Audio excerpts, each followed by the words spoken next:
in the land of koalas and kangaroos, in the great outdoors of Australia, is where I spent my childhood years since I was just 7 years old.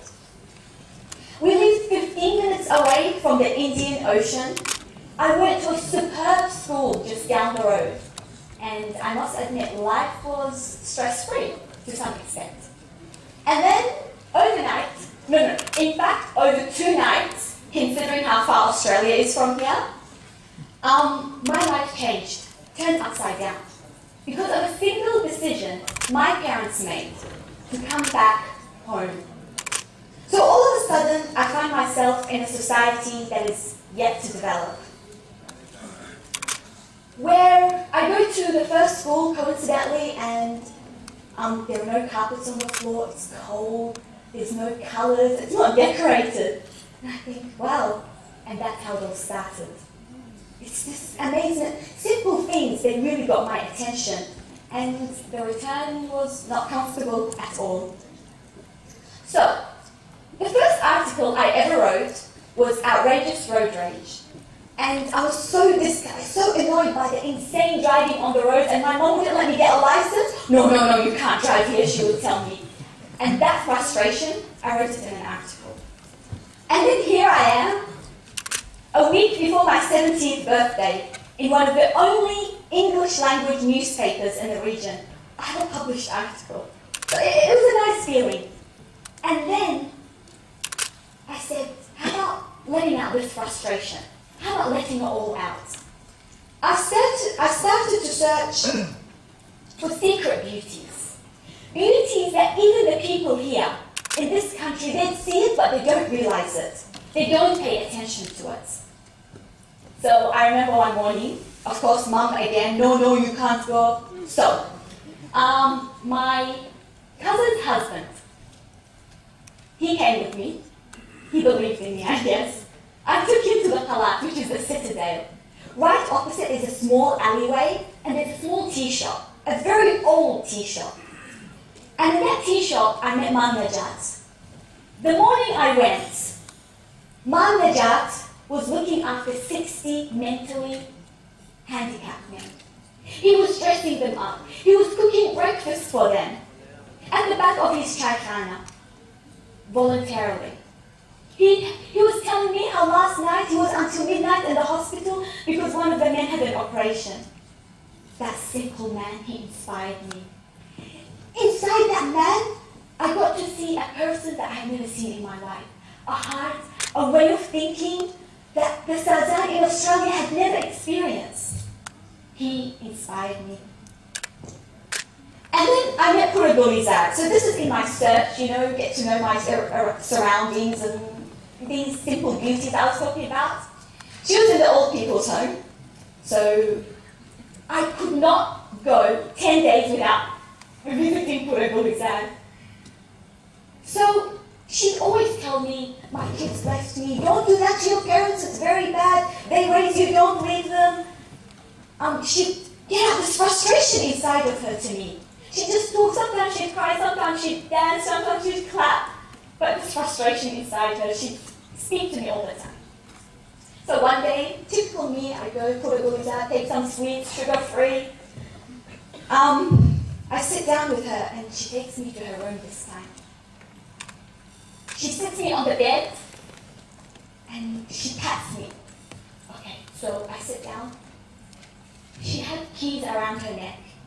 The keys had a very special drawer next to her bed, and it was locked. I'd always seen it, and I knew it was special, but I never knew what's inside. She sat me down. She made sure the door's closed and no one's coming in. She opened the drawer, and she brings out some old accessories and a scarf.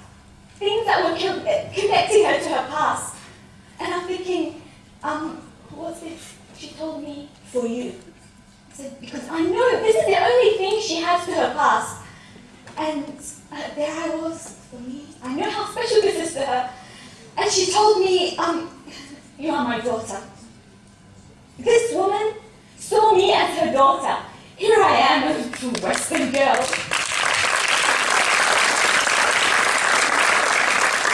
Here I am, a Western innocent girl who's come back, and I'm trying to find myself. But in finding myself, I realize I'm letting others find themselves through me. And by the way, she's married now to her sweetheart in the old people's home, and she's telling me I'd be getting married.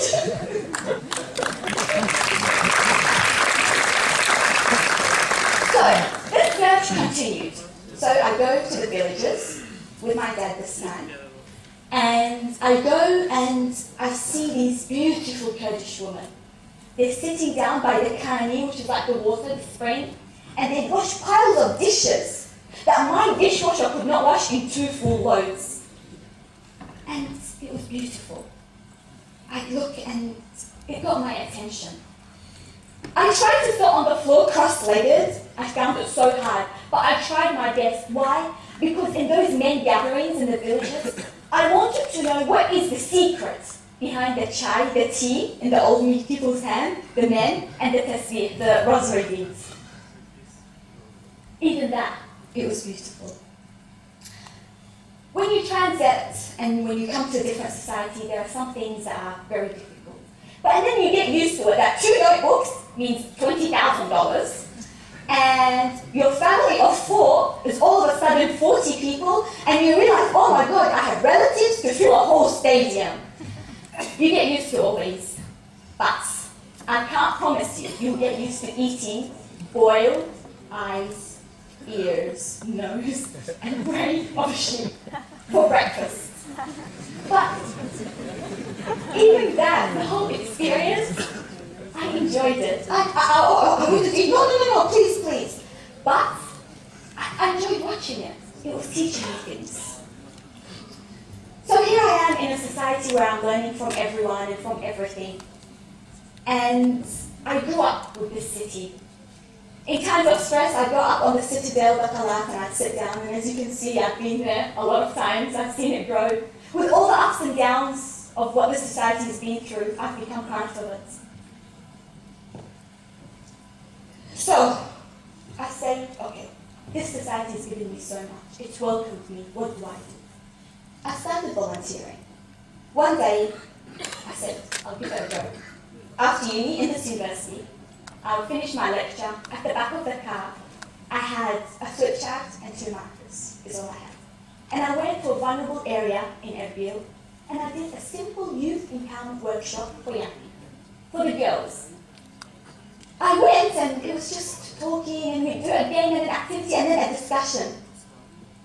But these girls, they gave me this rush of energy. They're so talented. For the first time in their life, they're playing games and they're learning. So that day, I came back and I said, oh my God, this is what I can do. This is how I'm going to give back to the society. And I did just that. This project is now out of proportion. It's on a big level. And in the most recent training, I went in. There was this girl, she was burnt. She had burns on her face, on her arms. She was wearing gloves, so I'm guessing all her body. She was an outsider. She was an outcast. She would not take part with her peers. I looked at her and I remembered myself. I looked into her eyes and her eyes were yelling, help me! They spoke stories of sadness.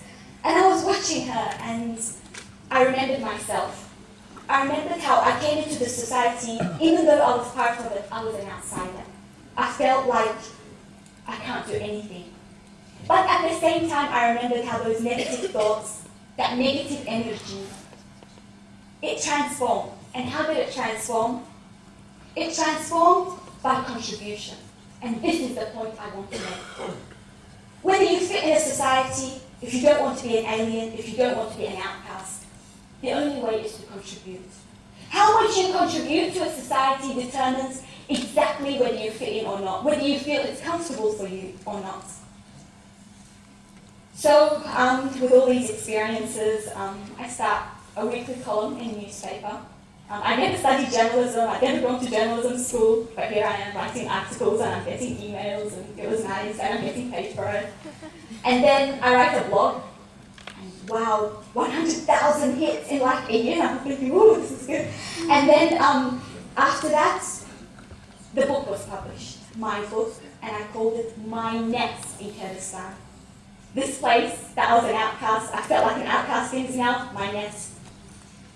Throughout this, I began to be connected to people. Young people like myself who are living in Europe, who are living in more developed countries, and they're thinking whether I want to come back or not. In all our conversations, in our long exchange of emails, in our Skype talks, they tell me, there's something that all of them told me. When they return and they do something, they feel they're leaving behind a print. They feel they're doing something worthy.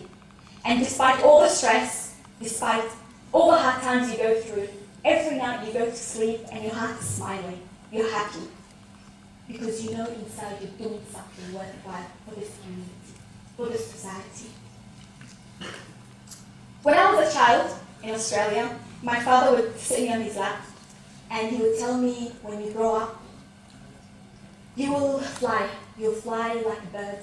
You'll fly to all countries and places. You'll become familiar with the most amazing experiences, he'd tell me. But in the end, he'd say you'll always go back to your nest. Now I know by the nest, he was referring to Kurdistan. And years later, when I began to fly, fall, and fly again, I realized my father's words were correct. Every single word. And if I had a daughter, I would tell her the exact same things my father told me. But I'll tell her one little thing he missed. I'll tell her, when you grow up and when you go back to your nest, in the smallest ways, you'll make a huge